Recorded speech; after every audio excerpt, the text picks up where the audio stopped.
Takedowns caught on camera. Men accused of showing up to have sex with kids get slapped with handcuffs instead. Now more than 24 people are facing charges in this undercover sting. Our Bill Logan has been working all day to gather the details of this bust, and he joins us now live with the very latest. Bill? And right now, Linda, I can tell you that this is not just a Manatee County story, with suspects, 25 in all, coming from Sarasota, Hillsborough, Polk, Pasco, and beyond to try and come here and have sex with a juvenile. Operation Green Shepherd 3 was, in fact, the third such attempt to draw the offenders out of their web world and into the light. With detectives posing online as underage girls or boys, they returned messages from the men who wanted to hook up. Then over the past week, up to and including yesterday, they invited the guys to an undisclosed undercover house in Bradenton, where the suspects found they weren't meeting a juvenile, but the long arm of the law. And they started coming in, and, it's quite busy for really the whole week. Sheriff spokesman Dave Bristow says this time out, there weren't as many arrests, but those hauled in represented a wide cross-section of the community, with men of all backgrounds showing up. The average age this time was about 36, 37 years old. We had as young as 19, as old as the early 70s. Each of the 25 is being charged with the use of a computer to solicit a child to commit sex acts, travel to solicit a child to commit sex acts, and attempted lewd and lascivious battery. But it was clear to investigators that many of them were up for more illicit activity. A lot of them brought alcohol and drugs, and certainly that happens all the time. That's just one thing they do, and that's why we know, these guys are serious about this. And the Sheriff's Department here says they are very serious about these sort of sting operations, and they're going to continue to engage in them, along with folks from other municipalities and other operations like the Bradenton local police or the police in St. Petersburg or Tampa. They say that this is the sort of thing that helps keep these guys off the street. And while the numbers may have been down a little bit this time, they say there's a couple of reasons for that. Number one, people are getting the message. Number two, maybe all these bad guys are finally locked up. We're reporting live tonight in Bradenton. Bill Logan, ABC Action News. Yeah, get those bad guys locked up. Boy, isn't that the case today with all of this entrapment business going on with our police departments across the country? But good old Florida seems to be leading the way as the new template for the way to treat information criminals online. We'll be talking about that and a lot more. But first of all, I wanted to kind of give you some ideas of what we're going to be doing tonight. We've got a guest on. She's in the waiting. We're going to introduce her in a little bit after her basic introduction. Tonight we're going to go into some fairly dark places in our society, dealing with crime and law enforcement generally. We'll be talking about the ever-increasing war on our Constitution and Bill of Rights. I mean, that's something we talk about every week. That's something that we all should be very worried about. I mean, the last 12 years, we've seen nothing but the shredding of our various constitutional rights. Certainly the Patriot Act annihilated the Fourth Amendment. The NDAA of 2012 annihilated habeas corpus and due process, along with the other one or two other Bill of Rights that we have. And quite frankly, we're on that slippery slope downward, aren't we? We opened up that Pandora's box sometime along the way, and here we are, onward and downward we go. Anyway, tonight we're going to be talking about, again, not just information crimes, but some of the tactics that our law enforcement, excuse me, is using against citizens to help them keep their numbers up. Law enforcement across the country must have some kind of counting system to reward the good efforts by their officers to make sure that they, make their numbers for the week, for the month. And I'm sure some of the things we talk about tonight, you'll see that, in fact, the aggressive nature of our law enforcement today, as far as information crimes go, will be, I think, will amaze you. And we're going to get into that quite deeply as we move into the program tonight. Tonight, by the way, is a special 2-hour program. We're normally an hour long, but there's so much information to cover. We're going to try to cover the most important stuff up front. Tonight our show is called Child Porn as a Political Weapon by the U.S.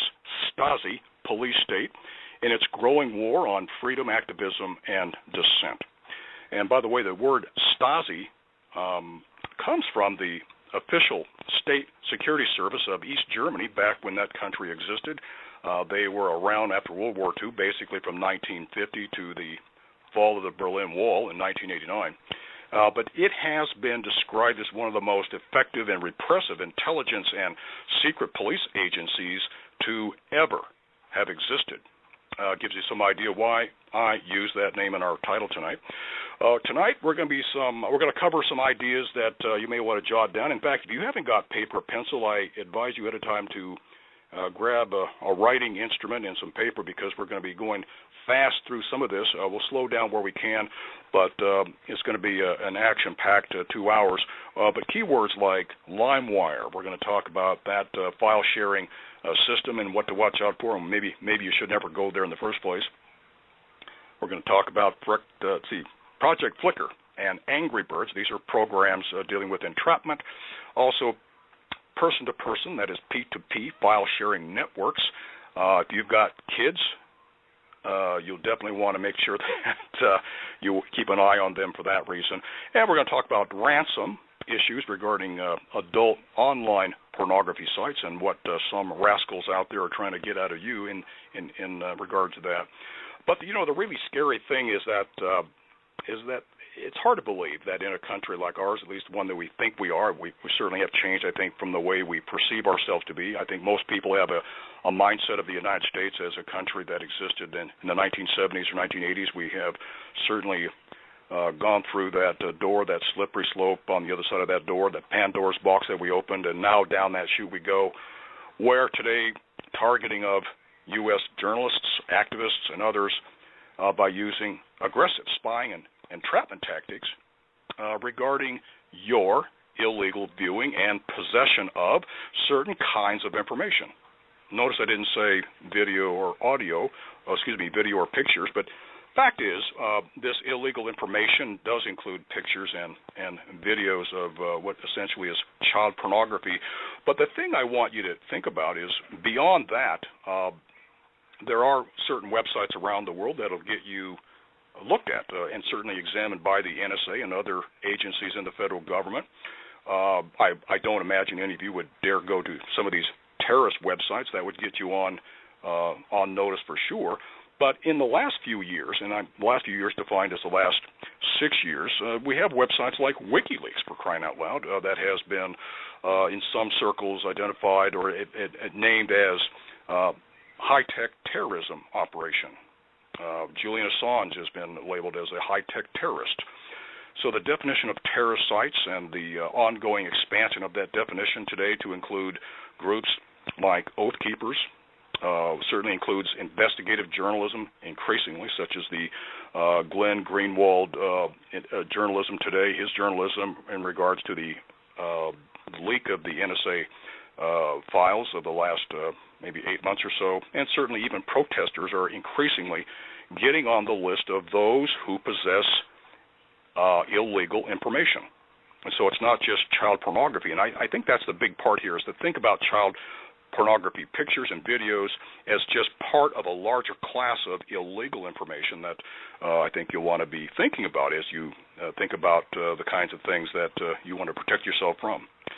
Before we get too far along, I wanted to summarize last week's program. We had an hour program last week. I'll try to boil this down to about 3 minutes because I think that's important in relation to what we're going to be covering tonight. And that title of last week's program, Parallel Reconstruction, the New Stasi Police State Tactics in the United States. Essentially, we talked about illegal NSA spying and the scandal that has come about regarding the NSA's blanket vacuuming up of all data on Americans. That's any and all data regarding your cell phone calls, your regular telephone landline calls, online activities, your writing, your website visits, and so forth. All of that is tracked. Every single American, or nearly every American, has their information tracked these days. That's in the news. Everybody knows about that.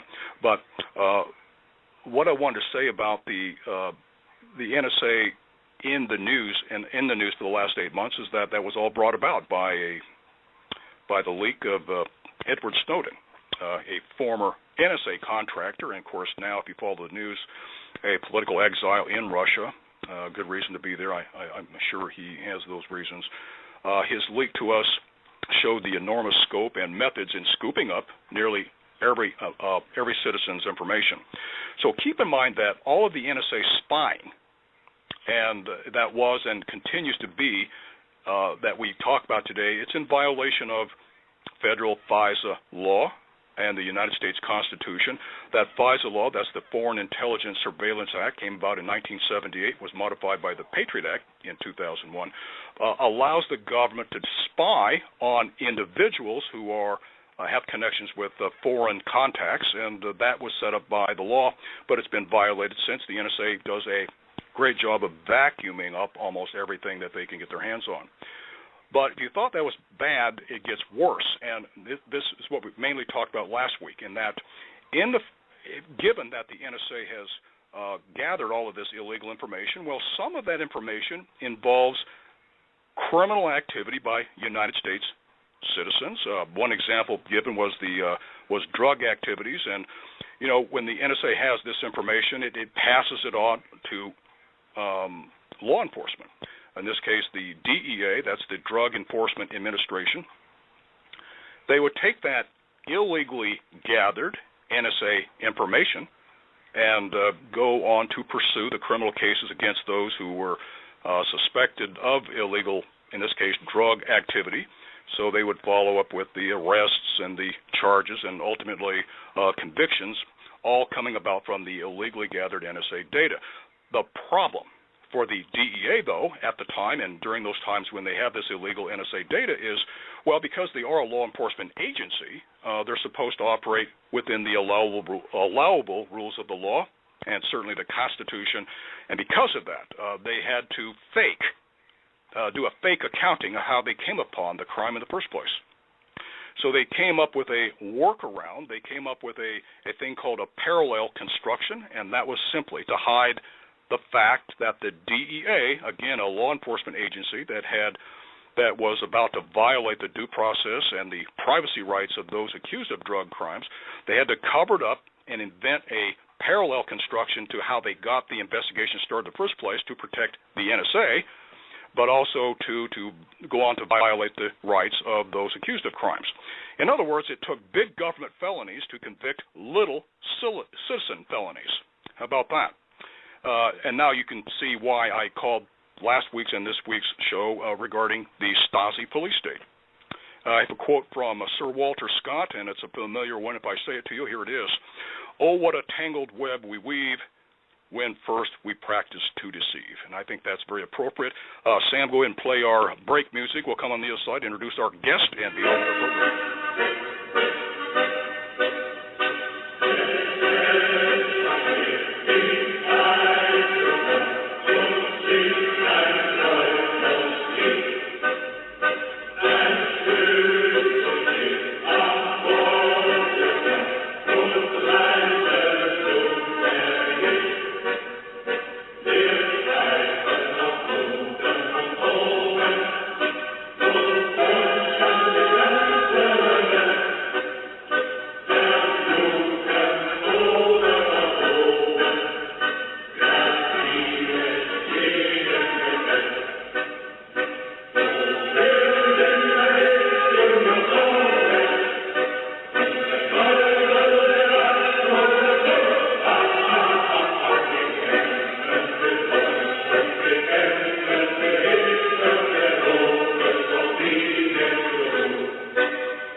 Okay, that's good enough.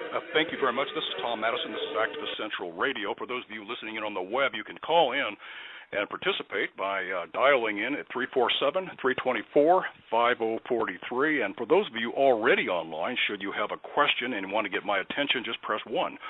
And that'll flag me on the switchboard. I can see you, and I'll press that button, bring you onto our program for a discussion of what we're going to get into tonight. And again, we're a special 2-hour program tonight. It's currently 6:15 here on the West Coast, and we'll be ending up at 8 p.m. Pacific. That'll be 11 p.m. East Coast time. Tonight's special guest is Kitty Wolf.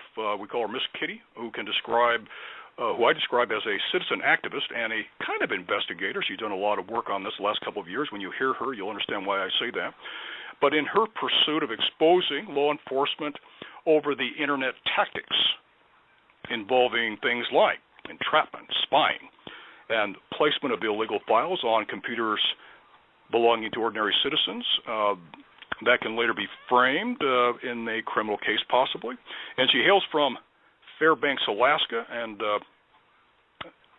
let's see here. And she also says in a joking way that my voice sounds like a Sesame Street Muppet named Guy Smiley. So I guess that's a compliment. Welcome to our program, Kitty. Hi, Guy. Tom. How you doing? Well, pretty good, thank you. Boy, I had to cram a lot into that introduction to get this far because there's so much to cover, but I did feel that we had to talk about that parallel reconstruction, the spying and all of that, and get the program started because we're going to talk about tonight, as you know very well, the deepening, what I would call constitutional crisis in our country today, and especially that of the tactics of not just the spying, the illegal spying on American citizens, but the ever more aggressive tactics of our police forces. Well, where do you want to begin in this discussion? We have so much to talk about. I've heard you before on other programs, and very impressed with that. I wanted to. Yeah. Well, go ahead. Tell me a little bit how you got started in this business. I have a nephew that lives down in Missouri, and when my nephew was 17 years old, he was looking for a song. And he went to a site called LimeWire, which is a P2P file sharing site, and he hit a link that he thought was the song, and up popped a slideshow, a video, child porn. He deleted it, thought he did something wrong, maybe misspelled, punched in the song again, and up it came again, and he deleted it. That's all he did. Andrew is now facing 20 years for each count of hitting it. They charge that as 2 counts in Franklin County, Missouri. So when this happened, we sprung into action and tried to figure out what was going on because my nephew is an autistic child, a youth, and this is not something that we understood. It was not something that we could relate to, so we started picking it apart. And the more we picked it apart, the more we uncovered one thing after another thing after another thing. Long story short, friends of ours made a video about Andrew's story. We decided to go public because to us we were outraged that he was even being charged with possession of child pornography, thrown out of high school by Sullivan School District down there and denied his civil rights on his education, all kinds of things as a result of a child clicking on a link. So, of course, we had to learn more about it. What are these things? What are these stinks? How did this happen? Where was the oversight? How come nobody knew that this was out there? How come the school didn't teach? So during the course of the last 3.5 years investigating it, and when the video came out, we started getting calls from literally thousands of parents across the United States and in every state of the union. And for different types of Now, this happened around 2010 or 2011. Yes. And it started with, other parents calling, my kid just got arrested, too, for possession of child pornography. What's going on? We saw the video. So at that point, we knew that we had to really, really look into it, so we started documenting the cases. Every single call, every single case, whether they want to go public or not, I tried to document the type of case, what the forensic analysis we're accusing the child of, what type of site the child went to, et cetera, et cetera. And it keeps growing like an octopus. Right now, according to the Department of Justice, there are over 61 stings going on in the United States right now. Child pornography stings of one type or another. 61 at one time. Right now. Let me ask you a question. You mentioned getting somebody accused of viewing child pornography. You mentioned, just briefly touched on it, the counting, the way they go about counting the crimes. That is the counts of the indictment against you. There are special ways of counting child porn on points, if you will. Call it points. That will eventually add up to how much you serve in time. But can you go over that a little bit if you know anything about that? Well, here's how they do it. They track your IP address. If you hit on a picture once, even if you delete it the second you see it, that's one count. If it is a slideshow or a video, that can go into more counts depending on the type of subject matter that particular image is capturing or video or slideshow. Okay? In my nephew's case, he clicked on a link. It wasn't the song. He deleted it, clicked on, deleted it. But it doesn't always end with 1 or 2 counts. Every time that you hit, that is a count. Okay? He has the least amount of anyone documented to date that's ever even been attempted to be charged with this. There are other cases where the children hit on LimeWire, FrostWire, BearPaw, any P2P file sharing site nowadays. Your chances of hitting it are pretty darn good. And they've downloaded pictures. Hey, Joey, look at this picture I found, you know. They'll send it to their friends or whatnot. Now, these are kids that don't even know about sex. And it doesn't matter whether the child porn... But it doesn't matter whether the child porn viewer is a teenager or not. Maybe a teenager wants to look at other teenagers, naked teenagers, but that's a big no-no, isn't it? Your internet provider, and by the time they hit your front door so that you know that you're being rated by 5 different alphabet soup agencies, they have followed your IP address. They have a thick file in their hands of everybody you know when you were born, all your known associates. Now, this is just the person that subscribes to the IP address. Okay, in Andrew's case, it was my sister-in-law, Sue. They had a file on her. They knew how many times she'd been married, her known associates, where she went to school, what job she held down, any traffic tickets, the whole gamut. Okay? Then they raid your home. And during the raid, there's usually 5 different agencies, everybody from ICE to FBI to a local police officer to an ISAC officer, and sometimes one that is assigned to a universal joint task force, a global. Okay, because the problem is worldwide, and the task force are worldwide. And we'll get into why that is and the agency camaraderie, if you will, in a little bit. But, okay, so they're raiding your house. They followed your IP address. Then they have to track down which device. So immediately all of your devices are confiscated, be it a cell phone, a smartphone, any hard drive that you have. All computer and electronic equipment is taken. They're supposed to ask some key questions now, Kitty? but in the beginning phase, they didn't. Okay, Kitty, I want to pause here because you're going down a great path here, but I wanted to back up because just a second ago you kind of introduced the fact that we don't teach our kids to be cautious about these things and basically educate them. And I brought on to the call, the radio call this evening, a Gail from outfit called Caution Click. Gail, are you there? She's wonderful. I'm here. Hi, Kitty. Hi, Gail. Are you there, Gail? Great. I know that you know Kitty from previously. I do. Well, Gail, I wanted you to introduce your organization because we're talking about educating not just kids, of course, everybody. Caution Click is the obvious name there. It means a lot. But maybe you could go into what Caution Click is all about briefly, and then we'll go back to Kitty. Please, Gail, go ahead. Tell us about Caution Click.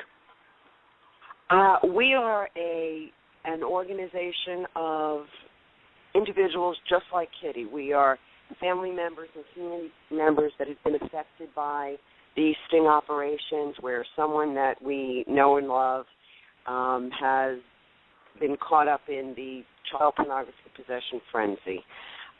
We advocate for evidence-based policies to support changes in the charging structure and sentencing for child pornography possession offenses.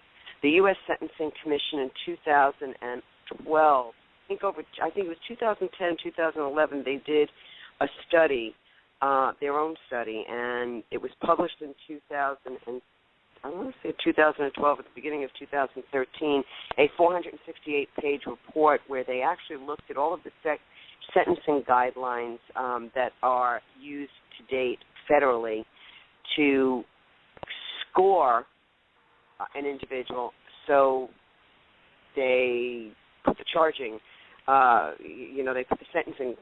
It triggers a sentencing guideline. And if you read this report, and you look at what they've created in recommendations, is that when you look at these possession only or what they call non-production offenders, these individuals should be looked at differently than the production offenders. So they're saying... Okay, now, Gail, before we get too much deeper into this, basically, how do people find you? Because you're now the CEO of Caution Click. You're a national organization, and you have a website. So how can they find you to get hooked up with you and start, joining the effort that you're putting forth to get these laws changed in great ways? You can just go to cautionclick.com. And cautionclick.com. Correct. And our website is currently our new website is under construction, but I believe the existing site is still up and running. You can make a contribution. Always contribution is very welcome. We need funds to do the work. But there's a lot of information on there, and it's growing all the time. We have a member call the second Monday of the month, and that information is always published on site. And if you sign up, you'll get an email that gives you all of the specifics. If we're going to have a guest speaker, a specific topic, or the agenda, it's always on there. But the second Monday of the month, we have a call, and we talk about the work that we're doing, what's going on. We've been very active in writing, and putting information forward to the USSC. We address different legislators and provide information. Our focus at this point has been educational. We do support the guidelines and the recommendations of the USSC. Our ultimate goal and push is to have non-production child pornography viewed as a different class of offense. We're hopeful that it won't be a public registry offense at some point. It should be sentenced differently. And tell them why that's important. Gail, tell them why it's important. Tell them why that is important and why it should be that way, because the average person doesn't know. Okay. Well, first of all, if you look at this from a law enforcement perspective, a legislative perspective, or from the general public's perspective, they don't recognize that there are different levels of culpability within the child pornography realm. Just as they look at all sex offenders as a homogeneous group, thinking, everybody is the same, they are not. There are different levels of risk factors.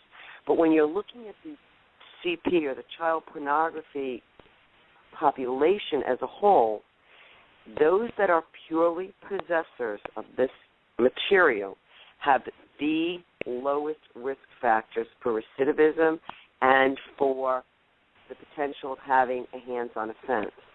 The numbers, as I recall them, I think the research still supports that someone that purely views child pornography has about a 2% or less chance of ever having a hands-on offense. And if you're looking at, whether or not they'd actually ever look at it again, I think it's somewhere 3-4%. You compare that to any other type of offense, and that's minuscule.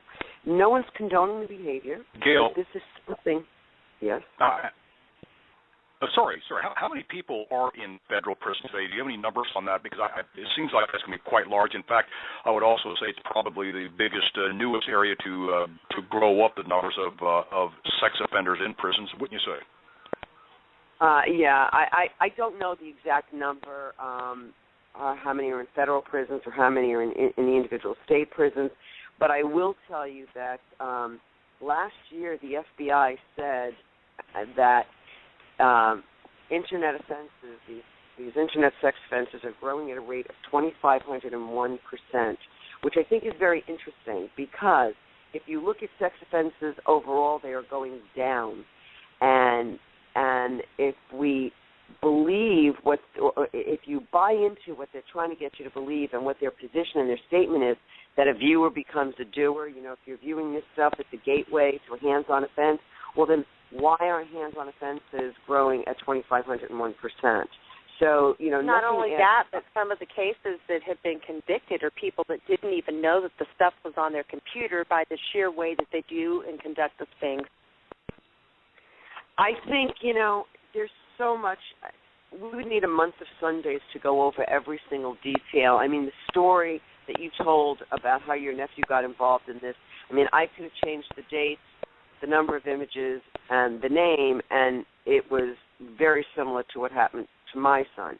So, when people ask me, why I do what I do, it's, I was brought into this because of what happened to my son. I stay into this because of the injustice of it all. And my son wasn't even charged federally, our state case, and I'm involved at a federal level because I think we need to reform things at the federal level as well as the state level so that we can come up with something that makes sense, somewhere in between.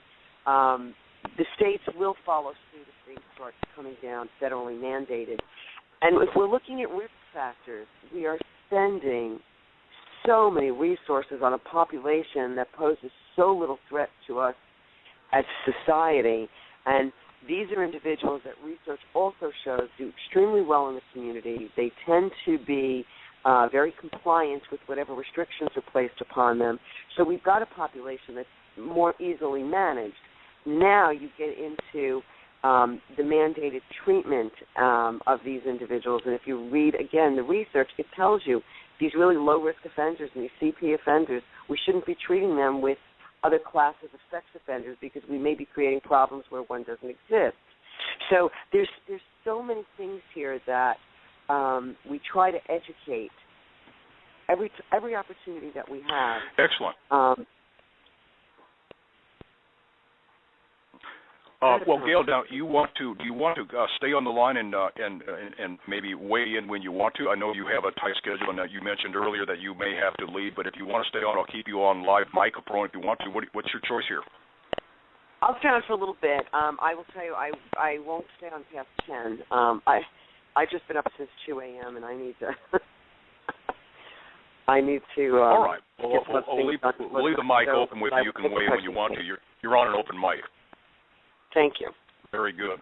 Okay. Well, and thank you, and you're on open mic, but go ahead. We're going to go back now to Kitty, and please continue. This is a big topic area. Maybe you could guide us along how you want to cover this, and then steer us through the material you want to cover with us. Absolutely. First, let me say that a beautiful thing that's happening right now to help garner that education that Gail was speaking about is different groups that have similar goals in mind are coming together. I document the children of the sting. I document the ones that have developmental disabilities, learning disabilities, or sit on the spectrum. We have had every kind of child fall into this. The youngest child we have documented is age 11. Okay, so then we had to look at 11 years old, yes. What type of stings are active? Okay, well, the DOJ will let you know that there's 61, but they do not tell you what type. So you have to go through and dig through mountains of paperwork to figure it out, or put feelers out like we did for every parent that's ever had a kid in this. Call, email, write, let us know. And we figured out that not all the stings are created equal, okay? Basically what our federal government did is take a great big huge fishing net and say that they're going whale hunting. Okay, they cast that big net far and wide, and when they pulled the net in, they did get a couple of whales by the formulas they're using to go about executing the types of stings. But what they also got was a whole net full of guppies. And what I mean by guppies is, 11, 13, 14, 15, 16, 17-year-old puberty-stricken males. Okay, now why do I say that? That's the average of the children. Most of them are male. There are some females involved in it. Most of them went to games like Angry Birds. There's a sting on Angry Birds, and what that is a little window pops up and asks you if you'd like to improve your score. If you hit that link, voila, there's a picture of boobs. And that picture of boobs isn't holding up a sign saying, again, you mentioned, I'm 17 years old. I like that term you give the young men, the boys actually, the puberty-stricken. That's every guy knows what that means. Oh, come on, remember puberty, racing hormones? 11, 12, 13. When my boys were in puberty, my Victoria's Secret catalogs never made it in from the mailbox, I understand. Now, what is the average very much teenager what you're talking do? about. If we're talking 1952 and you dig in Grandpa's sock drawer and you pull out a Pete book, are you going to look? Of course you are. Well, in this day and age, that Pete book is the World Wide Web. It's the Internet. Our little Johnnies all have to have those latest devices, those smartphones. How many parents actually know exactly where their child's going? And I'll tell you what, there's no parents that are ever forewarned about the types of stings or the sites that they're targeting. The reason they do the P2P file sharing sites is because of the availability of child porn, and they want to catch those that trade in it. Those that trade in child pornography use key terminology. Let me give you an example. Honeypot. Honeypot is a terminology used by people that trade in child pornography to depict a young child. It is also a Walt Disney song about Winnie the Pooh, okay? The one thing that is consistent in a lot of the stings is that there was no oversight. I repeat, no oversight. There was no consideration given. Kitty. Yep. One question I have here is, we've talked a great deal and used the term child pornography frequently, but what is child pornography? What is it? Okay, well, you're going to be surprised to learn exactly what they consider to be child pornography. Okay, there have been people arrested for pictures, trying to get them developed at Walmart, of their kid in the bathtub and daddy giving them a kiss. I have a picture of my firstborn son on a bearskin rug. By today's standards, because it does show his genitalia, the old fat little body there, leg up on a bearskin rug, that would be pornography if I put it to the web. There have been many cases of teenage girls that take selfies. This is me, this is me. That can be pornography, even if it's a bathing suit, if it is a sexually explicit position or could be perceived as. And if you never sat down and had a talk with little Johnny about this is pornography, and most parents don't, okay? The fact of the matter is they don't. How is little Johnny going to know that when you've got Miley Cyrus out there spreading her legs for the whole world to see? We flood them with images of porn and sex to sell everything from soda pop to pickup trucks. So if your child's seeing thousands of images of that because you had to get them that latest iPhone, just like the Joneses next door, and your child hits a link, is he going to know what child porn is? Those teenage girls aren't holding up a sign saying, "Warning, I'm a teenage girl, you've now hit child porn." And what teenage boy isn't going to look at that set of tits that comes across the screen? Most of the parents tell me when they call, I call it a coffee and a cry. Program. Yeah. Now, as we go through the program tonight, we have there's in the morning that goes by that I don't. Oh, yeah, by all means. Okay, yeah. So we got Chris from Florida. Chris, if you're on the line, go ahead. You're on with Kitty from Alaska. Yeah, another form of stings they're doing, I found it ironic when I called in. There was talking about a Manatee County sting they did in Florida. They're a little different than the child porn stings. We got law enforcement going on adult dating sites or adult hookup sites, casual sex sites, and they're putting adult advertisements out there. They talk about, obviously, the advertisements, sexually charged. So they get, they're just putting this out here in the, to the general public, and drawing in all kinds of men. That's pretty much who they're targeting because it's easy prey. So, of course, each chat and each thing's a little different, but the law enforcement's the one that's driving the conversation. That's one thing that's common in all of these. They drive the conversation. They set the pace, tone, and dialogue, which is actually a direct violation of their grant conditions, which is why they're conducting these. Do you know somebody that was caught up in that sting there in Florida? Yeah, I am. Yeah, I'm serving a sentence right now. And there's for that 900. Sting that happened 10 days ago? No, it was a couple of years ago, but it's the same kind of template. They're doing these types of stings in a certain type of template. The one I was in is considered, I guess, one of the more egregious ones, which was, it was an advertisement that said two sisters, 19 years old, looking to hook up, right? And and I'm not saying all these are the same, but this was the one I was caught in. And you get to chatting, and then she brings up, I introduce myself, and then they say, yeah, they're interested, and then she mentions that, I got a 14-year-old, or I got my little sister's visiting me for the summer. She's 14. Right. Are you okay with that? And then I say, okay, Chris, how old are you? Because I'm confused. I'm gonna let. What's that? Okay. Anyway, well, back to you, Kitty. So here's a man who has been caught up in this thing. He's serving time, or had been recently serving time, regarding the entrapment methods. Cover the entrapment methods, will you? How law enforcement today, especially there in Florida, I know you've done some studies on that. How they go about the business of attracting people to eventually fall into the trap of child porn and or the other tactics that they use. The psychology that was being used in a lot of the stings, what you need to know is that they hired psychiatrists actually for these types of stings before they formulated them. The psychiatrist's job was to look at what would most likely become something that the average male user of, let's just call it Craigslist, the Florida stings, okay, where do we find them? Okay, so the psychiatrist tells them you find them on these type of sites. How do we go about implementing a underage sting like this? Well, if you look at it really closely, what you see is that all of the men went to adult, now let me stress that, adult sites. There are adult chat room sites. Adult dating sites. Adult dating sites, chat room sites, and everything else. Okay, so they're knowingly going to an adult site. There's your audience right there, guys looking to hook up.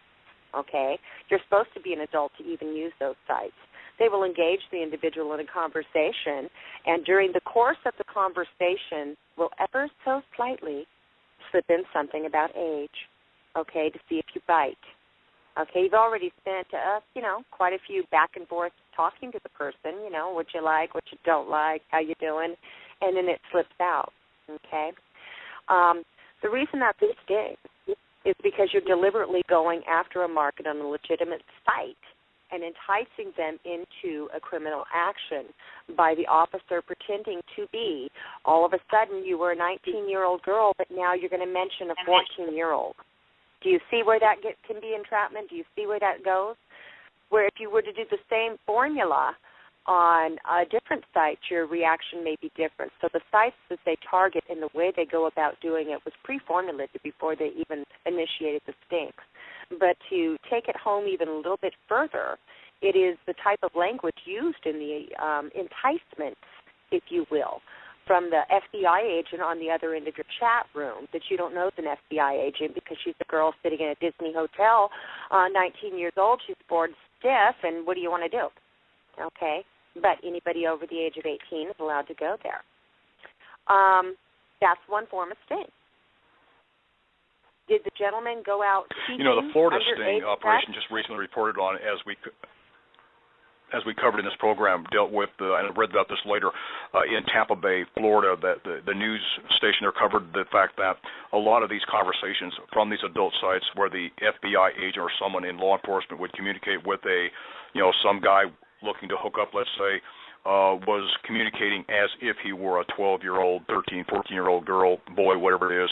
I mean, is that the typical way it is? But why would somebody who's an adult who's, let's say, talking to this 14-year-old person, why would that, I don't understand why that person would continue talking to someone of that age.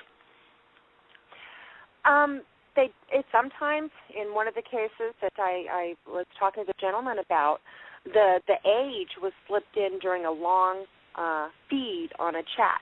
Okay, so he's not really even looking at the feed. He's going back and forth and just talking, In some cases, it's implied but not given a number, meaning they're trying to build up to implying that I'm an underage person. So at first you're in an adult chat room. It's an adult ad. You're specifically looking for that number. I'm 20, okay? But then is it role-playing at that point? A lot of people do what we call sexting. Okay, that's getting in a one-on-one conversation. You're sexting back and forth to each other, talking about sex and things. That's a form of online sex, if you will, say sex of the millennium here.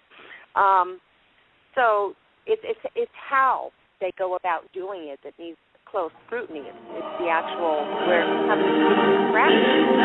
Get the person to know. All right, let's pause for the break, please. Okay. I guess it's over with. Okay, we have, but yeah. Hey, Sam, cut the music, will you? There we go. That's I selected German music for our interludes, but I can see it doesn't fit our program now. Sorry about that, Kitty. Please go ahead. I like the German music. It's kind of cute. So, Florida sting is one type of sting, and they changed their formula somewhat. It's a learning curve for them, too. They're ever evolving the different types of stings, and the Florida stings, they're now going to have to pay closer attention to their wording and how they do it. But these type of stings continue to morph. So by the time, you were talking Chris's sting to the modern sting that they're doing right now today that's active, it's morphed a little bit in their strategy, but not much. When you're looking at the P2P file sharing stings, that's morphed a lot. it's really kind of sad. It also had to deal with copyright laws. We know that if we download an album and somebody puts it on a P2P file sharing site and you go ahead and take that album, that there are royalties that aren't being paid to the entertainment industry.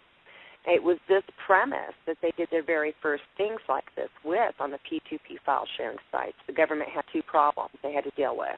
Child pornography, one, and copyright infringement, and you had lobbyists and entertainment communities, which are very big, screaming and yelling because they're not getting every nickel from those sites that are being traded by little Johnny on file sharing sites.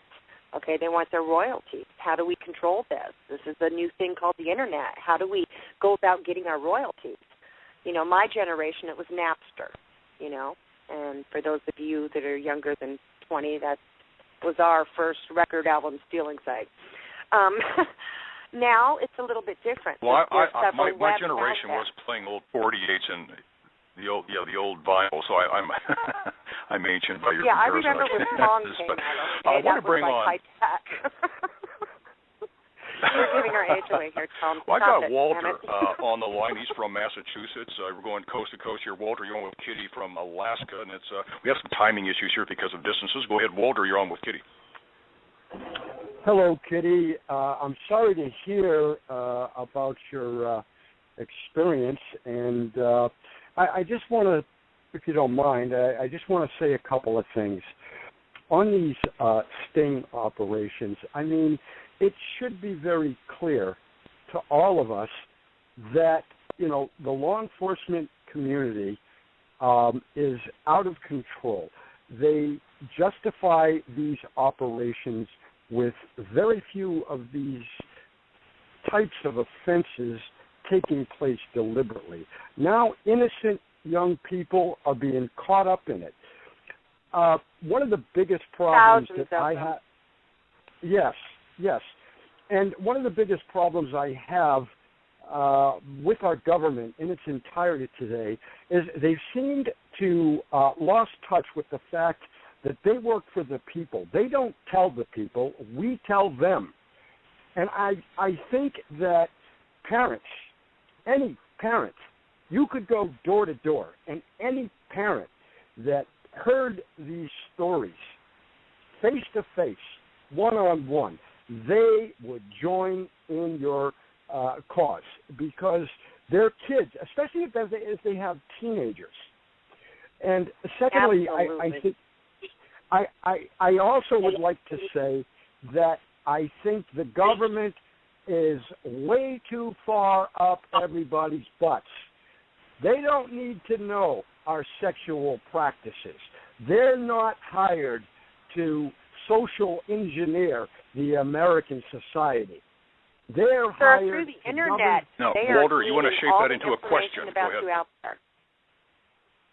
From the Internet, they're scheming it all. Well, yeah, and, you know, I what do you think? Do you think we Americans should block out all these foreign sites from, you know, Americans we have the technology accessing? today do exactly that. I'm going to make you all very mad right now. Okay, here's the deal. With the modern technology that we have, including the NSA, okay, we have the technology to systematically take out any of these pictures, pornographic material, child porn, before it even hits the web. But we're not using it for that, number one. Number two, this has more to do with control of the web and control of the people and feeding the private prison industry complex, which is a big, huge, fat, silly pig in our country, okay? And the numbers are increasing so rapidly that up here in the state of Alaska, by 2015, we're going to run out of money and prison space and going to have to do something major at the current rate that we're going. We already ship our federal prisoners outside of to the lower 48. And this is the same everywhere. You have private prison industry complexes now suing the states that do not keep them full. Okay, so this has to do with lots of things.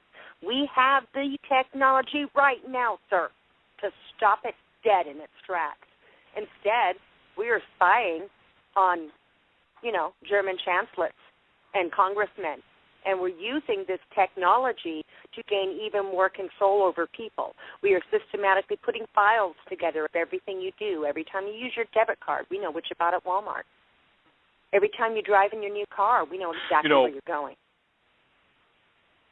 When I started the show out, I started talking about the classification I put this child pornography into. I called it illegal information because pictures and video are a form of information, and yet, of course, calling it illegal information allows also the discussion about political websites and such as WikiLeaks and so forth and other sites that it seems like we're in that slippery slope situation. Can you speak to that, if you will? Yes, that's why I'm interested in hearing what you have to say about that. We have several different types of webs. We have the current web the average person gets on and sees. And then we have what we call the underweb. The underweb would be sites that have heavy encryption or some types of criminals would use. The government likes to overplay the use of hacktivists and activists on these sites so that it becomes taboo, because America loves to believe everything that nice lady on the 6 o'clock news tells you. Okay, which is also propaganda today.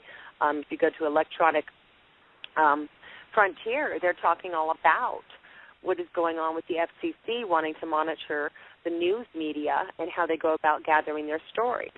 Okay, what people don't realize when they're sitting back and they just see these little clips is they don't know how to put it all together and see a bigger picture here. And there's a much bigger picture, because the technology is a beautiful thing if properly applied and used.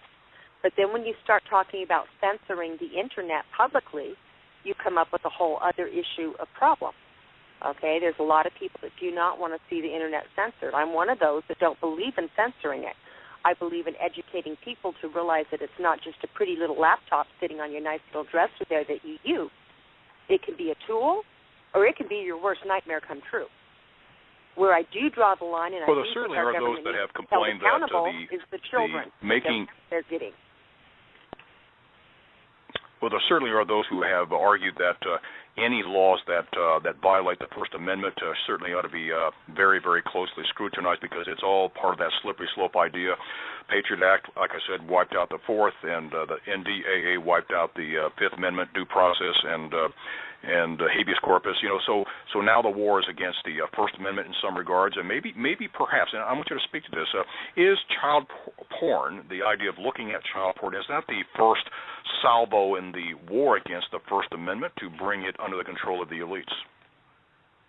No. Well, yes and no. When they hired all those psychiatrists to help before they did all these stings, they were asked, very specific questions. What kind of link can we put up there to go ahead and have the average person looking at adult porn? If we're to put it there, how do we get them to hit the child porn in order to entrap them? Yes, sir, they ask questions just like that. So, which you've got to look at what they did, the formula they used to do it, who saw it, how they got the okay for it, and not to sound old-fashioned, but, honey, you've got to follow the money, okay? And you've got to see the bigger picture also as to what it's about. The average person that hit these things on a P2P file-sharing site was not even looking for child porn. The average child that hit was looking for a video game or a song or record album, okay? The psychiatry comes in here, okay? The pictures that my nephew hit were that of a teenage girl, top up. It was a slideshow. He didn't get to the end of the slideshow. The first picture popped up on the slideshow. She wasn't holding a sign that says, I am child pornography. Okay, so the child, what does child pornography look like to a child? What does it look like? Would you know? After looking at a picture of Miley Cyrus and looking at that girl, Miley Cyrus was more offensive than the teenage girl. Okay? Is a child going to know that? Do we need to educate that child? Is there any responsibility for doing that? There was designated funding set aside to publicly educate the people about this specific type of sting. And guess what? That money was mainly used for educating the police officers and law enforcement and alphabet soup agencies involved in this sting. Only recently had they gone and even approached, especially in Missouri. There's an organization called REGS, law enforcement organization. Their job was to go there to Sullivan, Missouri, and talk about the sting. My sister-in-law attended one of those. They didn't talk about the sting. They talked about selfies. They did talk about your naked photo going to be out there to the kids. Don't put anything out there you don't want. But when specifically asked, about the stings. They said they didn't know what she was talking about. When she asked about LimeWire, the response was, LimeWire is illegal. Let me correct that. Kitty, LimeWire is not illegal. Kitty, this is Gail. First of all, LimeWire has been shut down. LimeWire doesn't operate anymore, but you've got, a million others that just pop up and take their place. Absolutely. You've made so many good points, and let's hit on the education element just real quick. I spend a lot of time with the legislature here, specifically in Florida, now moving more on a federal level. But interestingly enough, they don't believe it's their responsibility to educate. Some of the examples that were given to us, you drive down the highway, you'll see billboards of, anti-abortion billboards. You'll see billboards about don't use drugs. You'll see don't drink and drive. You'll see, a million different educationally, public service oriented billboards. They are put up by special interest groups, the ones on heart disease by the AMA or the American Heart Association, or you have Mothers Against Drunk Drivers or whatever. So the legislature and the government and law enforcement do not believe it is their responsibility to educate to the dangers of the Internet. Now, as a mother, I feel such horrific guilt that I wasn't informed and I wasn't aware that I didn't even have the tools to be able to say to my son, listen, be very careful what you look for, what you click on, what you touch, or where you go, because the Internet is a very dangerous place. I only recently became literate enough that, I'm thrilled when I can attach something to an email and send it. It gets to wherever it is I've wanted to send it.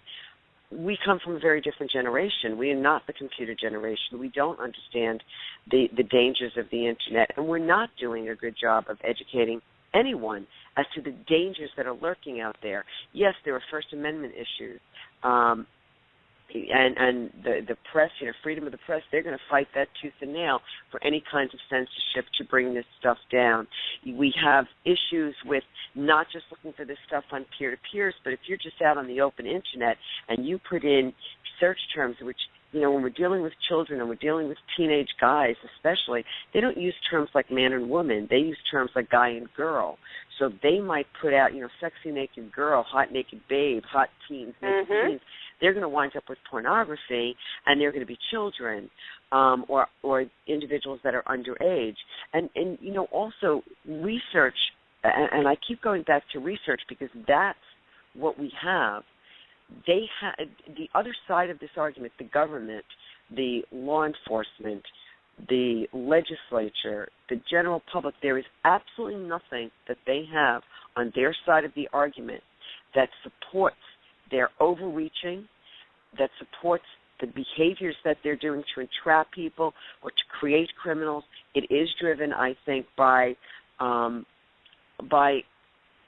the prison industry, because I think I remember reading somewhere that prison is like the second largest industry in this country, and it's either the second or third in Florida, and growing. And you talked about how there are these private prison companies that are suing states or governments because of the fill rate. A lot of the contracts include a 90% or 95% fill rate. So whether those beds are full or not, the taxpayer is paying for them. So private prisons is just not a good idea. But, we call it the Department of Corrections, and this is something that there's been so much conversation about here in Florida. What are we correcting? Where, incarceration has been proven to increase recidivism, you put out better criminals. You're not changing anything. You're not correcting any behaviors. Our whole mode of punishment and crime management in this country has gone haywire. I think that this is a conversation. We've hit the tip of the iceberg, and I'd like to see it continue at other times and get more involvement. I'm gonna say goodnight. Kitty, you're doing amazing work. I look forward to working with you. Tom, as always, my hat off to you, sir.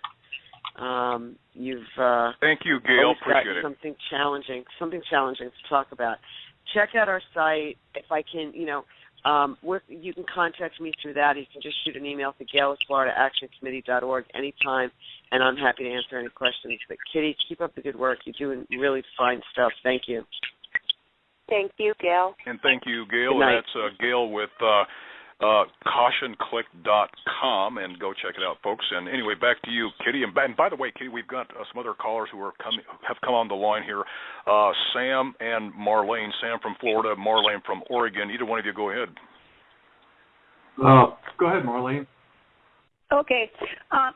Well, one of the things I wanted to bring up, Kitty, was that since I can remember, religious zealots and very fundamentalist people have wanted to ban adult porn.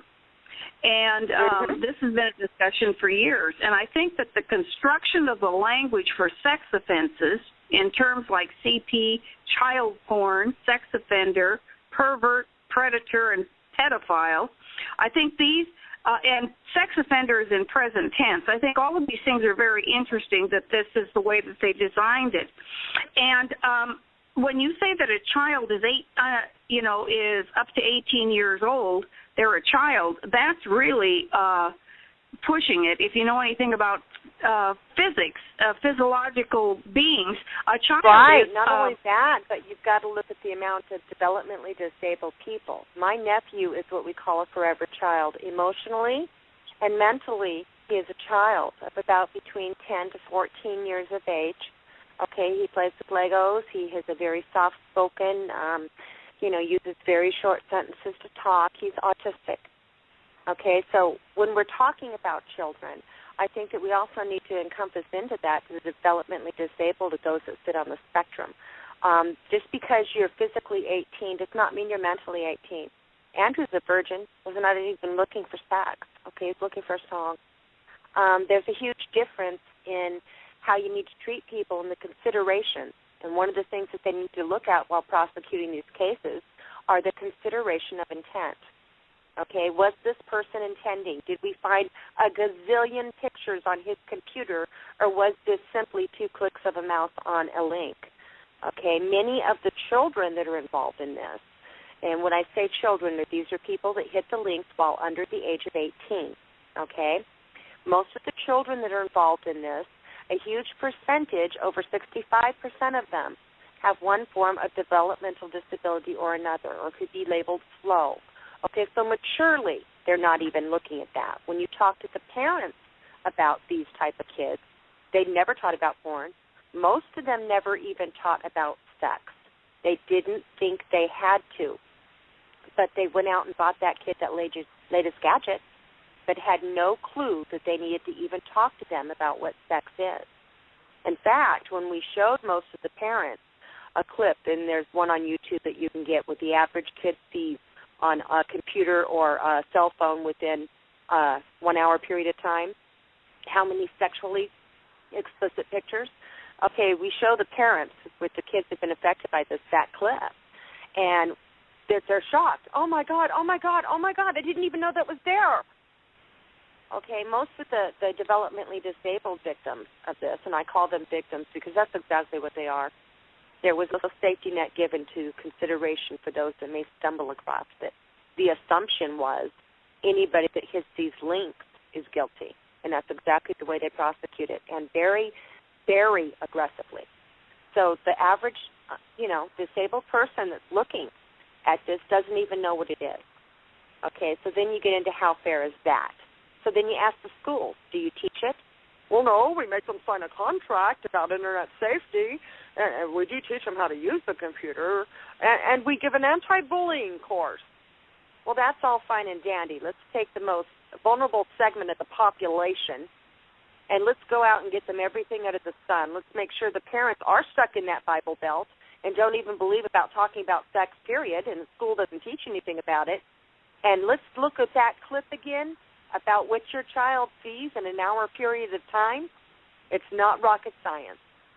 It's like the smallest, the heaviest apple on the tree. Let's go ahead and pluck everybody up in that vacuum. And that's exactly what they did. Sam, go ahead. We have Sam on the line. Sam from Florida. Go ahead with your question, please. Well, thank you, Tom, and good evening, Miss Kitty. Really interesting to hear you talk. You've got a lot of passion, a lot of facts. It's great. Three things. First, wanted to know if there was some way to reach you, Miss Kitty. I don't know if you have a website or... I do a lot of my work on Facebook. My nephew has a support group. It's public support for Andrew Rose on Facebook. And I'm Kitty Wolf, and I believe I'm the only one in Fairbanks, Alaska. I change my picture a lot. It's the game I play with my nephew, kind of like Where's Waldo? It's like with Aunt Kitty's picture today. Usually they're historical pictures with a message. Okay, I'm really easy to find. All right, good. Two other quick things. Wanted to offer some research that's come out, some of it recent, one in the area of stings and the other in the area of teen sexting. The first thing, there is a private group that is tracking stings in Florida, and they're looking at each individual sting and each individual case, and they're looking at a number of pieces of information related to each individual case. They have looked at 881 specific people that were arrested in sting operations. Of those 881, less than 2% had a prior offense, a prior sex offense. So, I think when it comes to stings, to me, the only rationale that makes any sense is this idea that we're smoking out sex offenders. And the reality is, it doesn't seem that way. If over 98% of the people that are being arrested have no prior offense, then it's clear that there's a level of entrapment. They've got the psychological wizards working on them, and they, in essence, are rubes at worst. I couldn't agree with you more. Second piece of research thought I would mention, there is a study published by it's called JAMA Pediatrics. It used to be called the Archives of Pediatrics and Adolescent I'm familiar with where you're going with this, yes. Well, it's a great study. It was they went to a high school in Texas, and they interviewed 948 students, okay? And the topic was sexting.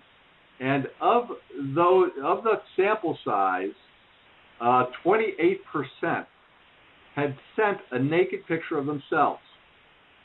Yep. And 31% had asked somebody else to send them a naked picture. So the study goes on to conclude that if these results were projected nationally, that you would have somewhere on the order of 6 or 7 million high school students culpable for child porn.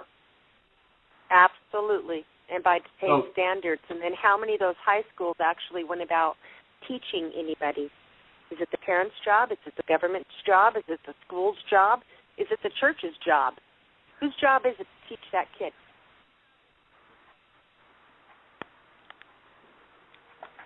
Good question. Well, that's a good question, and it is a good question, and I think that it's partly answered. I think you've already pretty much answered it. Of course, it feeds a prison industrial complex. It feeds employment by law enforcement agencies, certainly prosecutors, judges, the defense attorneys.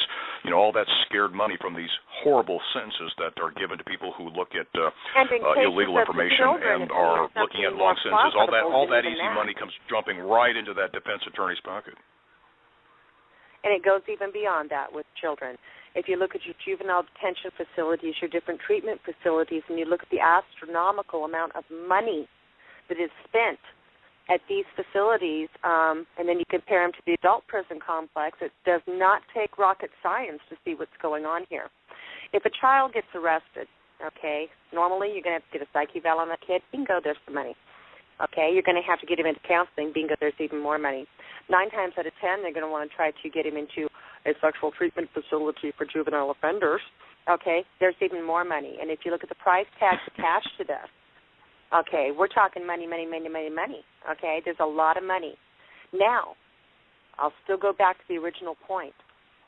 There was designated funding. Let me explain what designated funding is.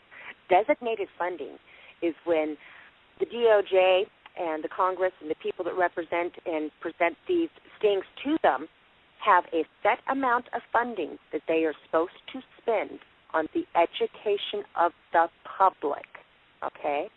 To not spend designated funding for what it is designated for, well, that's a crime, okay? So there was money set aside for this.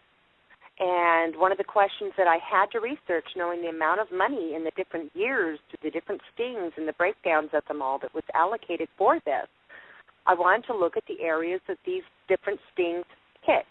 It's done like a sweep. They'll target different areas. When Andrew got arrested in Sullivan, there were several other people that were picked up in the sweep. When it happened up here to the young children in Alaska, and thank God we have the magistrate, we do, there were several children that were picked up in that sting along with 2 adult males, but mostly they got kids. It'll happen in waves across the country with the different morphed names. You know, it started Project Flicker, which went after the government employees, and then it was Project Spade, and then they have Dandelion Petal and a bunch of other names that morph. And they refine it a little as they move along with their big, huge choo-choo train. Okay, so one of the things that we looked at were, let's look at the target areas, and let's see if any of that educational funding was spent in those target areas. Not only did we look at that, but we wanted to look at if there was any education, period, in the target areas, and was it true that in what I call the more naive societies, that some parts of the Bible Belt that don't even teach sex education in school, where there a likelihood of more of those kids being caught up versus in a part of the town like San Francisco that does teach different forms. Okay, is there a difference there? With any of those teachings, did any of that involve the allocated funding? Okay, so we looked real hard and heavy at that. And guess what we found? Okay, hang on to your pantyhose. No, the money wasn't spent there. Okay? And the rates did tend to be smaller in the communities that really did push and had classes and parental involvement about the Internet stinks. Yakima, Washington had a program where they had pizza after work, and they sent out flyers to all the parents coming to the stadium. We're going to talk about this. And they got pretty specific, you know, on here's what's going on, and here's the difference between, you know, a naked picture of a piece of art and child pornography. Okay, so you guys need to know that this is out there and this is a federal offense. They got very detailed. Okay, that was a case of not the educational funding that was allocated. That was the schools in the town that decided to do that. Okay, and it was very worthwhile, and I hope other states and other school districts follow suit. It's important that if you're going to prosecute somebody, that they know. Now, ignorance of the law is never an excuse of the law, but you have to realize the rate that we're passing all of our laws and the great, big, huge stack of new laws that hit this year and how complex all that gets. The average high school student can't even recite the Constitution of the United States. Okay, sad to say. So we have to look at how we educate, and we have to look at these laws. But then we also need to get very upset that our designated funding that's supposed to educate us about this isn't being used for that, like many government programs. And then if you want to get even madder, you've got to look at the fact that we have the technology to go after it and really catch the big fish in another way with a lot of the monitoring programs like the NSA that we have today. The NSA can be programmed to go after any picture that has not been already gotten through the Missing and Exploited Children's Network. Now, the stings use past case pictures. The Missing and Exploited Children's Network documents all known cases, and they apply those photographic images with a tag that law enforcement can trace that lets them know this case was a case from 1972, Little Molly, okay?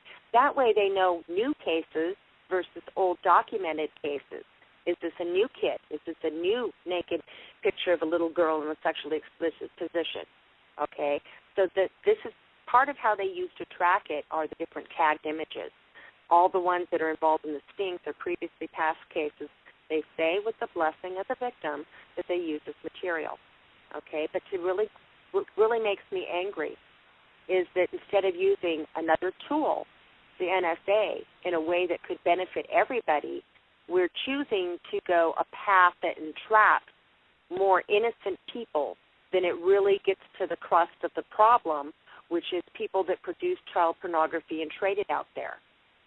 Now, the people that do this aren't stupid, okay? They're really not. And they're very little evil little trolls. The real people that produce child pornography already know that these things are going on out there because of the headlines in the newspapers. Arizona arrested 35 people today on suspected possession of child pornography. They go to the pseudo-web, the underweb, the dark web. There's so many layers to the Internet, and there's so many ways that you can be entrapped, that the people that do this are now taking it to the dark web. Our NSA device has the ability to even see these. They can break through encryptions. They can do all kinds of things. You'd be aghast if you knew what that tool can really do. Exactly. So let's take a break question, here why for a go moment, after just for a it minute. this way?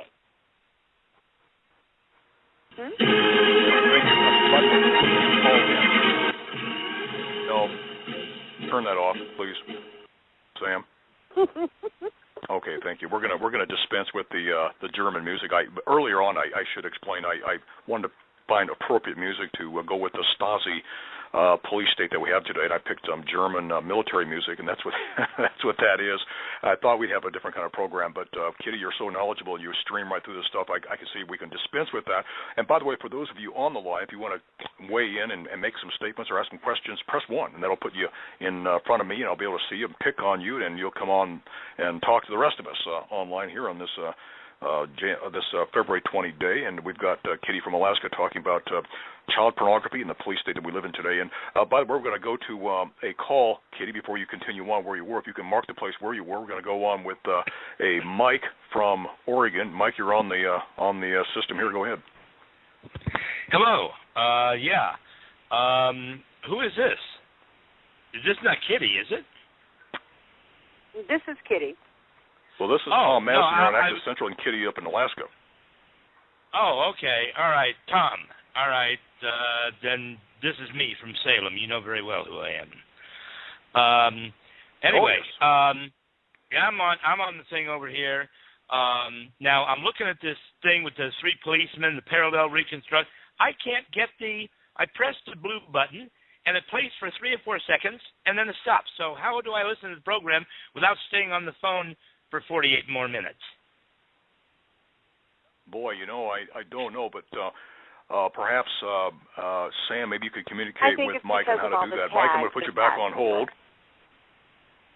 That's true. And right. Mike, thank you, but I'm going to have Sam maybe help you with that. We're going to go back to it. Anyway, we'll continue on here, and I want to bring on a Derek from Ohio. And Derek, go ahead. You're on the line. Yeah. Hello, Kitty. Hello. I wanted to ask you a question. Maybe you can answer this. I hear this an awful lot from individuals, and you probably have heard this as well, that the biggest distributor of child pornography in the United States is actually our federal government.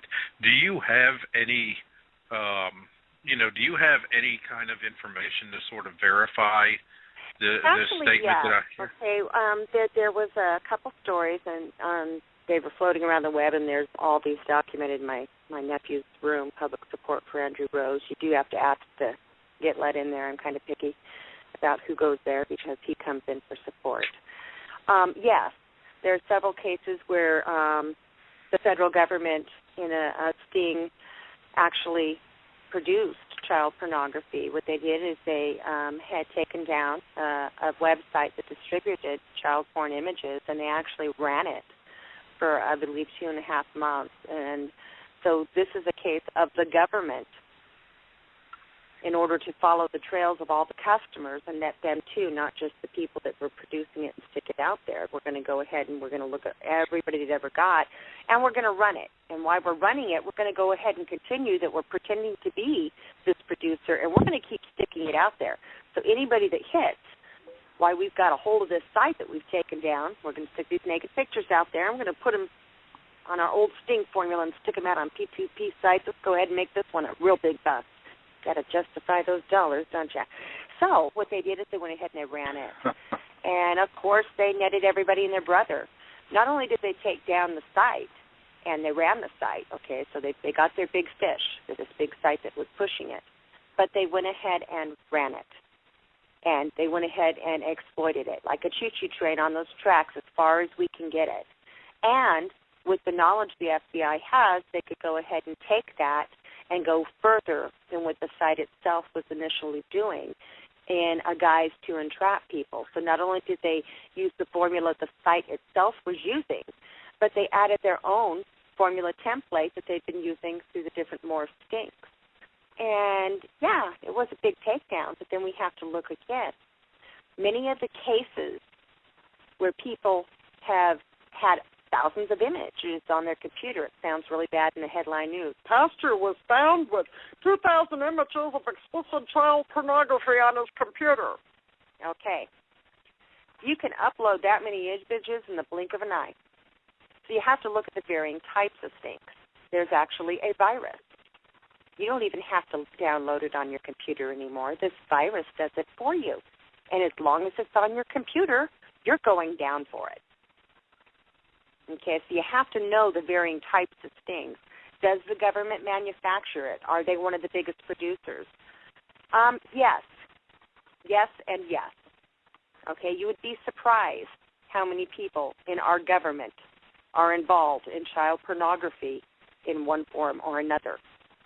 When you follow these things and you keep following every little trail and lead you get, it gets thicker as you go along. Okay, but yes, there's been many cases where people in government. The government can play both sides. Can play both sides of the equation. I mean, they can. I mean, imagine it surreptitiously, and maybe the intelligence to create there is either viruses and or even. Didn't catch all that, Tom. It was kind of breaking up. Your voice was. I was saying, well, certainly. What about the idea that the law enforcement certainly is there to do its job to crack down on illegal information holders, such as pictures and videos and so forth. But the other side of the equation is that the intelligence agencies, much like we talked about last week with regards to the intelligence agencies such as the NSA sharing information illegally with the law enforcement side of the fence, what about intelligence agencies inventing viruses and other things that I suppose in the way to feed the monster, feed the law enforcement side of it to create the very things that consumers, child porn consumers. Well, that's exactly what they do. Now let's look at the attempted setup of Stuart Rhodes and Dan Johnson of Panda, okay, and Luke Murdowski, who is an alternative news reporter. Let's look how that setup went, or attempted setup, okay, because these were some smart cookies and caught it. The attempted setup of these individuals, which are powerful groups. If you know anything about Panda, that's people against the NDAA. Stuart Rhodes is Oath Keepers, and that's a huge organization. So how this thing went down was this way. Somebody using a Tor mail account, okay, emailed and pretended to be somebody that each of these individuals knows or we're just talking to, just looked like a regular copy of an email from these individuals. There were attachments on these emails, okay? These gentlemen knew it wasn't the other person that they claimed that they were talking because they had just talked to the person, so it was like a red flag, okay? So what they did is they used a device called Sandbox. Sandbox is a tool where you can see what is on an attachment on a Tor mail account before you go ahead and open it so you don't entrap yourself, because the one formula that underlines in all stings is the assumption that if you hit it, you're guilty. There's no recourse. They hit it, they're guilty, period. Okay? These gentlemen were able to see what was on it, and they documented it, and they went ahead and, called the FBI and called people in without opening it and activating it, thus eliminating the threat. The belief was that somebody else that had their computer confiscated with suspected child pornography, that it was indeed the federal government that was going after all of these accounts using the information gleaned from the seized computer. Okay, that is one type. When you get into, is the government doing it, you have to get into other types of things as well. Okay? Their crust and the whole purpose of it is to catch those that trade in child porn and the producers of child porn. common logic tells you if you take out a lot of the producers that are out there producing it, there's not going to be anything for the little fish to feed on, okay? But they're not doing it that way. They're going after everybody, okay? So the types of stings that are prevalent where you get entrapped with thousands of pictures are usually the P2P file-sharing sites. Had they opened the pictures, okay, then that picture on the Tormail account, when we're talking about the setup of Panda, and we're talking about, Mr. Rhodes of Oath Keepers, when you look at that, had they opened that link, not only was there child porn, but we don't know what other virus would have been attached to it. So if you delete that, you open it, bingo, it pops up, you delete it, you're still guilty. Okay, but during the time it took you to see what it was and delete it is enough time to implement the new virus. If they can get that virus onto your computer, you don't need to do a damn thing from there. It does it all for you. Nice, sweet, wrapped up with a bow, you know? Now, we've got a kind of question here. Let's take a call from Ron from Florida. May we do that, Kitty? Yeah. Okay, hey, Kitty. Ron, go ahead. Tom. Hi, Kitty. Hi, Tom. Hi. Hey, you have to forgive me, okay? I'm going to try not to cry through any of this here, but I'm going to try to be short, okay? And, a lot of talk has been talked about the constitutional amendments of the United States and how the U.S. government actually violates a lot of those, the First Amendment, the Fourth Amendment and stuff. And I don't hear a lot about the Eighth Amendment of the Constitution of the United States. And I'm a young man. I still consider myself a young man. I'm 50. I just turned 52, and I've been on the registry since 1998. During that time, a lot of things have happened, and I've taken it very personally. I've never touched another human being. There's nothing like that. And I was put on this registry, and I've had 5 heart attacks since 2002. I've had a double bypass surgery, and I have lived a nightmare. And it seems like the Eighth Amendment of the Constitution, I thought, was supposed to protect people from that. And what's sad is 2 years ago, my wife and I, we went to Russia to visit her family, and very excited. And I had traveled out before, and I came back, and there was an Angel Watch program, and I was stopped at the airport, and they searched my luggage, and I was released and all that stuff. And 6 months later, I was arrested, and I'm considered a refender for failure to register. I didn't know that I had to register my trip, and I'm going through this whole nightmare again from 1998. This whole thing costing me everything I have. That's part of what Caution Click is trying to change. I'm sorry that you have to go through that. And I've always been very, very careful to make sure I do everything that I'm supposed to do. Always try to be very, very careful. And there was no intent on my part to do anything wrong or anything like that. I just went to be with my wife and her family and to meet all her family for the first time. And it's just, with my health the way it is, I just don't know how much more this I can take. And suicide has always been in the back of my mind, always, because there's got to be a better life than what I'm living now. And I'm a good man. There is. Don't ever. That's not the way out. What is the way out is what you're doing right now. You're talking about it.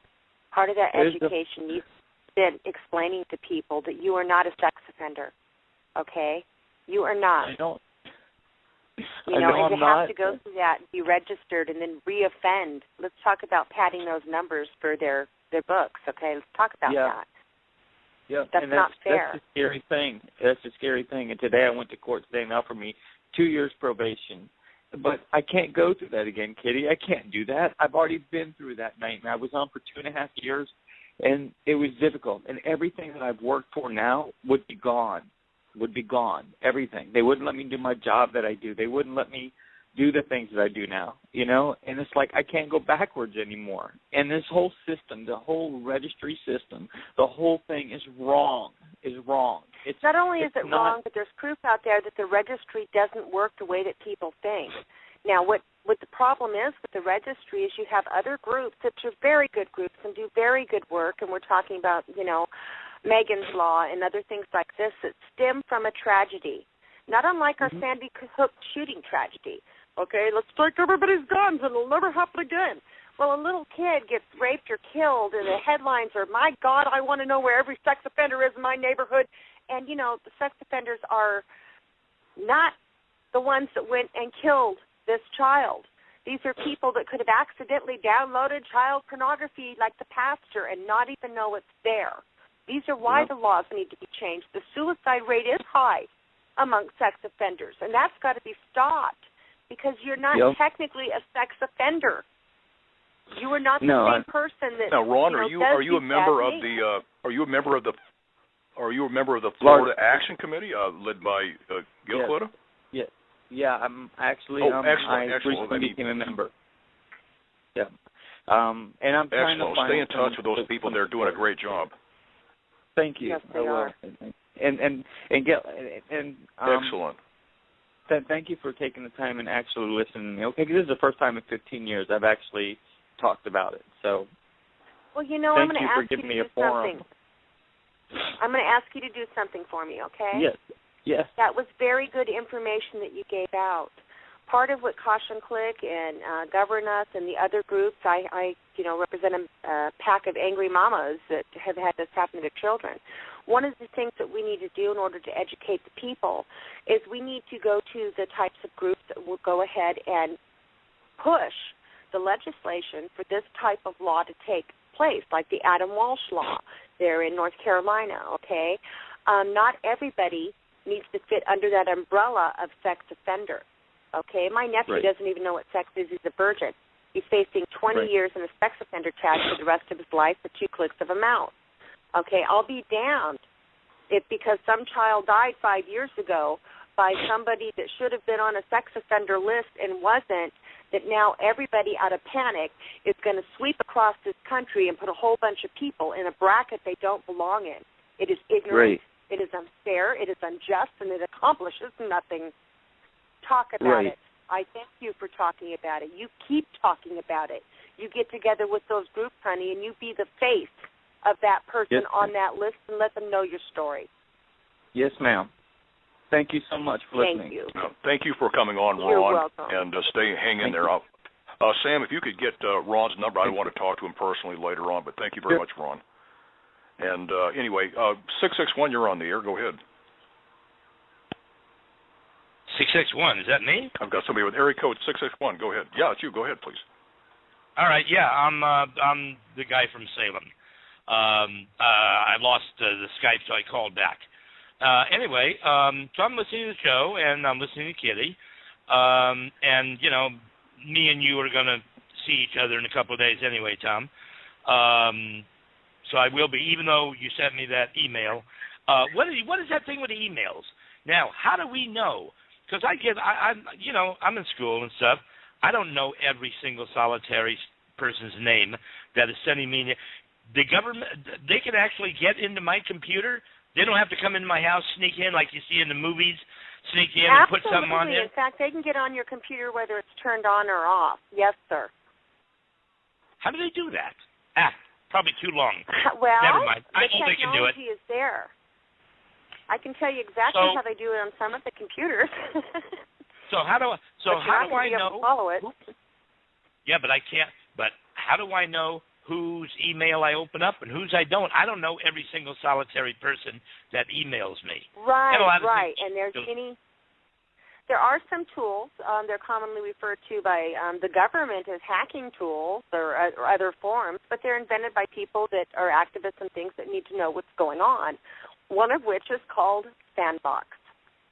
Okay, and you'll find it under, I think I'll post the link to Tom after the show, but there is a device. Yeah, I think I looked it up. I think it's sandbox.com or some outfit, but do a Google on it, search engine on it. Sandbox, it's a way to safely look at email. That way you get a pre-peek at it without necessarily having to open it up on your computer. Isn't that right? And that's just one, but you have to understand the government doesn't like these things either. If you use these things that are considered hacktivist or activist tools, we label things. Our government labels terrorists and everything else, This is getting into what they consider to be the dark web. Right now there's a war going on, people, and it's a war for the Internet, okay? It really is. And you have to look at the varying levels of the Internet. It's layered like a layer of a sandwich, okay? There are many different layers to it. Most people just hit the first layer. You want to go to eBay, you want to get on there to do some email, maybe you want to get on YouTube, a couple of social sites. That's the regular web.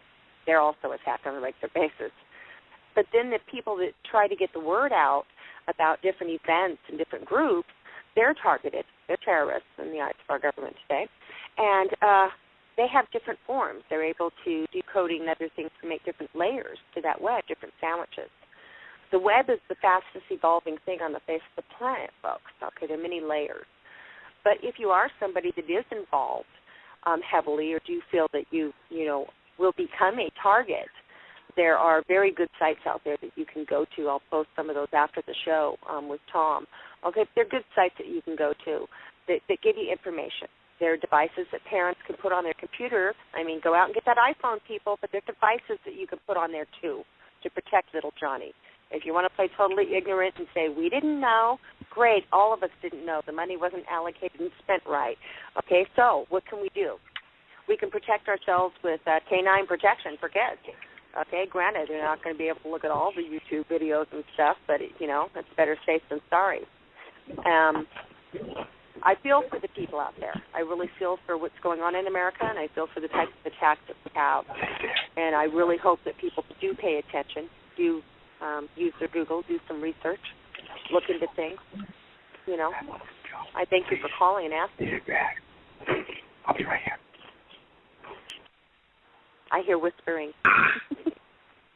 That wasn't me. That I actually called on somebody that may not have known that I'd called on them. So the problem with the Blog Talk is that when they press 1, I see them, but they don't press it again to take themselves off the list. Those of you. Anyway, but no, you've been very informative tonight. But, getting back to this idea of revenge email, and of course it gets into the sandbox topic, how to protect yourself. But, if somebody wanted to get you, they knew how to get you. But you mentioned last week we had a conversation. You yourself, you have gone to the ultimate limit in protecting yourself. Could you cover that, please, how you have built a wall around you that does the best it can to protect yourself? Go ahead with that. I've got friends in low places. I am a self-taught on the Internet person, but I have a lot of friends that are activists that do different types of work. And I run a very stripped-down system. I don't go to a lot of places. I'm very open about where I do go to, and I don't open anything I don't know. I even quit using my email altogether because since we started this research 3.5 years ago, I have become a target. Big fun. Let's get this woman to shut up. How we can get her shut up? Let's take her out. So there are different things that you can't. Well, you're sharing all those trade secrets. Well, I'm networking with other parents. I'm networking with other people with the sting. I'm networking with other groups to try to change it. When you see something that you don't understand and you don't think is fair, and you realize most people don't even have a concept that's out there, you've got two choices. You can choose to become involved and try to change it because you saw something wrong that needs done, or you can sit back on your ass and wait till it happens to your nephew, I'm somebody's crazy aunt. Well, I do understand that. I'm starting to, now we've got about 20 minutes left in the call here. I'm going to open up a few of the lines here for anybody that wants to speak up too. Go ahead and talk to Kitty. I've got Derek from Ohio on the line, and speak up if you want to, but you don't have to, of course. And we're going to about to also allow Chris from Florida weigh in as well, and Walter from Massachusetts. The three of you are in. Go ahead. Anybody? Hello, this is Rob again. Hi. Go ahead, Walter. Hi. As I'm listening here, there's another thing that people need to know about who do use desktop computers. And a lot of the ways that these files are snuck in to people's computers they are uploaded as invisible files. So you will never see them. And the way to determine that is with the Macintosh, there's always a dot before, a period before the file name. And I'm pretty sure it's a similar thing on Windows machines as well. Linux, I know, is a dot because it's a Unix derivative, as is OS X. And you can find out how to show invisible files. Just Google that. Show invisible files and then add your operating system there. And, you know, it can be quite time-consuming, and you have to be careful because there are some legitimate invisible files that are placed there by the operating system that the operating system uses. However, one little trick that I learned is the file extension will usually be either a JPEG, JPG, a GIF, GIF, or a PNG.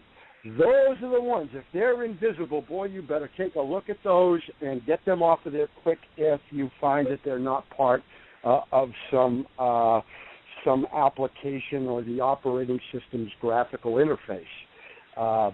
That's one way a lot of people have been bagged. I've also heard that, you know, there are ways through applications alone that if people put up upload invisible files to your system, and you have a default application set to recognize JPEGs, GIFs, and everything, somehow they've managed to arrange it so that when the application starts up, the dot no longer exists in the file name. And usually usually these graphical images that are unlawfully uploaded to your computer by our government are pornographic in nature or incriminating. And I'm not saying it's always the government, because I happen to know some very bad black hat hackers that do that to their enemies all the time. And so, you know, it's very dangerous to be running a computer today without good, solid knowledge of how it works. And if I could just say one last thing, if you're connected to a Wi-Fi network in your home, every time you're done with the computer, shut off the wireless connection from your computer to the wireless router. In other words, that is so important, because people don't realize that. They think because I'm off the computer that that's not still going, and they don't have access to my computer because it's shut off. Wrong. You would be wrong. That's right. Now on the Wi-Fi, we in our home have it's Wi-Fi, of course, but it is protected with AES encryption, so it's encrypted personal. I think it's PSR2. PS2, so it's fairly encrypted. So but again, if you haven't got encryption turned on, like you say, turn it off. We leave ours on 24/7 with it doing auto shutdown between let's say 1 a.m. and 5 a.m. just to make sure it's off at least some of the time. But if you have any knowledge on that, speak to that. But I'm a former tech myself, and I understand what that means. Well, most people don't realize about their Wi-Fi. In America, we're blind. Everything's safe. The government would never do that to us. Nobody would do that to us, and everybody makes our toys just fine, right? Wrong. Okay, with the Wi-Fi, that is the most common way of the people that have been falsely accused, have been imprisoned for child pornography, is it came through the Wi-Fi. The crux of the things are they track your IP address, which is your internet provider. Okay, it's after they have gained a warrant for that address and all the information, they go ahead and start going after what system, what device was used to download those. Most people don't realize that a lot of people hack into your Wi-Fi. You may think that you have it safety coded. You may think that you have it encrypted. Okay, and you'd be really surprised that 14-year-old hacker knows exactly how to break through all of that. Okay, and they do. It happens all the time. But the Wi-Fi, you know, now they have to specifically track it to your computer. In the beginning days of this thing, they didn't. There are a lot of guys sitting in jail where their neighbor used the Wi-Fi. Why? Okay? Because they know the illegalities of what they do. The common thing that they do, all the prosecutors and people in this thing, is they scare and intimidate you into taking a plea bargain. And boy, do they use tactics that are, you know, bad. But that's they have to have the numbers in order to justify the funding. So the most common way that people are convicted is the plea deal, whether you're innocent or not. When that prosecuting attorney's looking at you saying, the jury's going to see 5,000 pictures of child porn, and most juries don't even know enough tech information to digest what they're hearing. Now let's talk about ransom. You had on another show you had done. I remember hearing you talk about how there are some outfits out there that if you go across a pornography site that's an adult site, you can get involved with them trying to get ransom from you. Please cover that. You don't even have to go anywhere. Part of the virus that goes around is ransomware. A lot of people have struck this, so let me explain how it works. I'm on my computer, and all of a sudden an FBI symbol pops up on my screen. My camera is activated, and it's taking a picture of me. That picture now appears on my screen. This is the Federal Bureau of Investigation, and we have spotted child pornography on your computer. Your computer is now seized up, and the virus will seize up your computer. Okay, most people don't know that you can manually shut it off and reboot, and that this is a virus. In order to get this virus off, you must pay us X amount of dollars. Okay? And we are right now informing the FBI, we're informing and going after your da-da-da-da. So you call the number that they print up there. Okay? This is one of the fastest growing stings in America. It plays off the fear of anybody having child porn. Okay? It plays off the fear that is going around America because that's a very fearful thing. So what the ransomware does is ransomware then gets your, depending on your WePay, PayPal, credit card, they're not prejudiced. They use it all, okay? It is a way to get money out of people out of fear. And it's dirty, it's nasty, it is sweeping America. And I don't know how many times the telephone has rang with, Kitty, it's on my computer. I said, okay, let's do a manual shut-off, and let me tell you how to get this off. And that information. In the first place, the FBI isn't going to give you a head start. Yeah, the FBI is not going to give you a head start warning anyway to say, hey, we're going to come down next week. So they're not going to charge you for that thing. Yeah.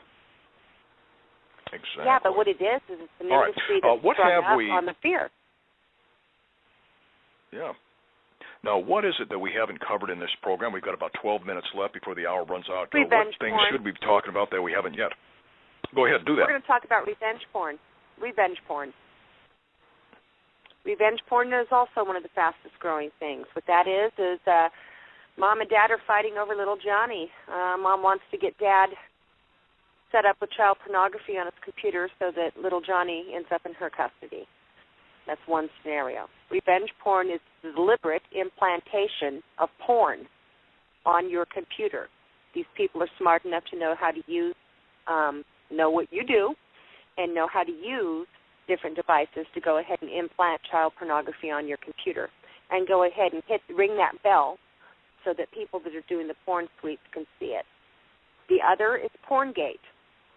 Porngate is the deliberate implantation of child pornography to take out one's opponent or alternative news media reporter or political figure or an aide to a White House.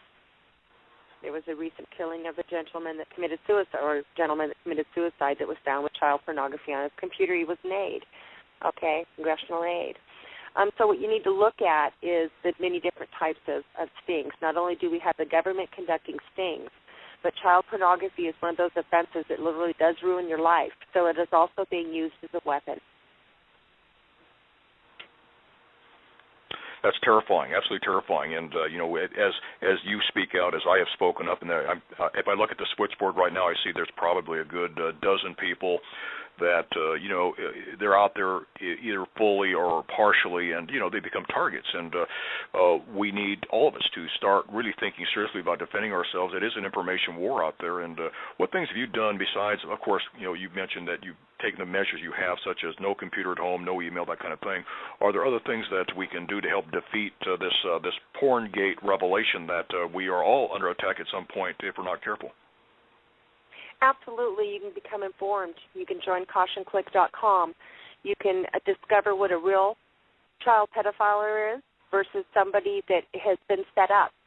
We need to declassify the laws the way that they're written right now and write the new laws to fit the modern-day society and the modern-day predators. I believe it ought to be a federal offense just as bad to use porn as a weapon as it is if you're producing child pornography. I also personally believe that if you were somebody that hit child pornography and did not know what you were doing, that you should not have the rest of your life ruined with a sex tag and possibly be killed by neighbors out there. You know, they go after child pornography people and people that have the sex tag. They go ahead and they burn these people. They can't live anywhere. You know, that you want to hang them high because of the stigma attached to that. Well, stigma only exists if nobody talks about it, and I'll be damned if I'm going to ever come across that as a weapon or see anyone else fall because of our ignorance of not wanting to talk about subjects we need to be talking about. When we turn a blind eye and let governments run rapid things, we have a problem.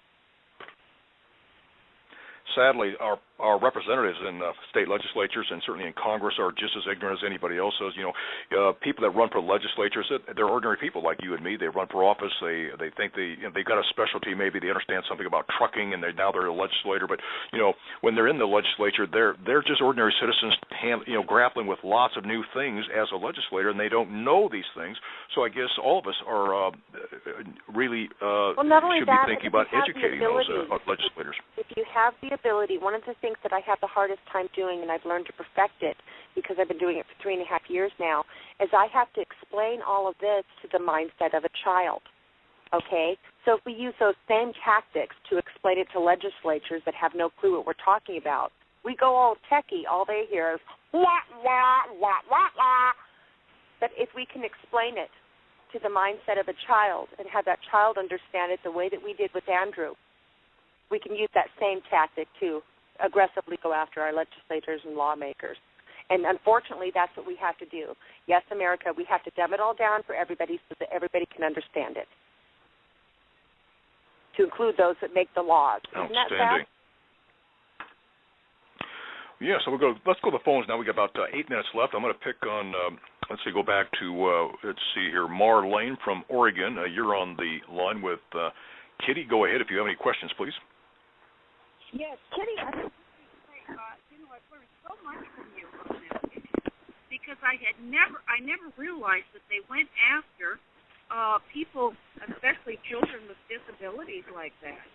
That is 65% of the children caught up in the sting are developmentally disabled in one form or another, or sit on the spectrum, which is the spectrum disorder for autism.